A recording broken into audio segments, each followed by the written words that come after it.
Wow, காதல் உண்மைங்கிறீங்க, ஆனா சில காதல் தோத்து போயிடுது. வை? என்னோட ஆங்கிள் காதல் ஏன் தெரியுமா தோத்து போகுது? அது ஆணோ பெண்ணோ, அப்பா அம்மா சொல்றவங்கள தான் கல்யாணம் பண்ணி போறோம்னு தெரிஞ்சா காதலிக்கவே கூடாது. அப்படி மீறி காதலிச்சா அது யாரா இருந்தாலும் சரி, அந்த காதலுக்காக கடைசி வரைக்கும் ஸ்டாண்ட் பண்ணணும். ஆனா இப்பெல்லாம் அப்படி இல்லைங்க. ஏனோதாரம் காதலிக்கிறாங்க, கல்யாணம் வரும்போது தானே பிரச்சனையே ஸ்டார்ட் ஆகுது.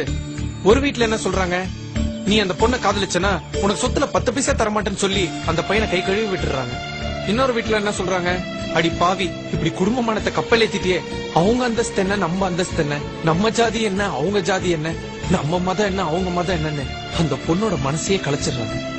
மீறி அந்த பொண்ணு அந்த பையனை காதலிச்சா, உனக்கு அக்கா தங்கச்சி எல்லாம் இருக்காங்க, அவங்களோட நிலைமையை கொஞ்சம் யோசிச்சு பாத்தியா, நாங்கெல்லாம் குடும்பத்தோட செத்து போயிடுவோம்னு அந்த பொண்ணை மிரட்டுறாங்க.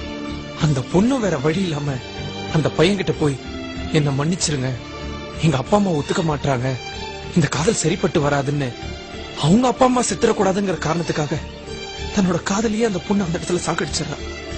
இப்படிதாங்க பல காதல் தோத்துருது. அதனாலதான் சொல்றேன், ஒரு பொண்ணை காதலிக்க கூடாது. மீறி காதலிச்சா அந்த பொண்ணை கல்யாணம் பண்ணிக்காம இருக்க கூடாது. என்ன பிரச்சனை வந்தாலும் சரி, ஊரு கூடி எதிர்த்தாலும் சரி, உடம்பு ரெண்ட பிரிச்சாலும் சரி, அடுப்புன்னு பிறந்துட்டா நெருப்போட வாழ்ந்துதான் ஆகணும். காதல்னு வந்துட்டா எதிர்ப்ப சந்திச்சுதான் ஆகணும். வாழ்க்கையில வைராகியத்தோட இருந்தா காதலை ஒண்ணுமே பண்ண முடியாது. காதல் அழிவதில்லை, சில அதிமேதாவிகளுக்கு அது புரிவதில்லை.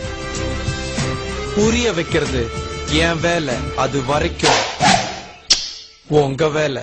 எவருக்கும் அஞ்சாமல் நடை போடுவான், எந்த கேள்விக்கும் சரியான விடை கூறுவான். எதிர்ப்புகள் வந்தாலும் எதிர்கொள்ளுவான், என்றென்றைக்கும் தளராமல் இவன் வெல்லுவான்.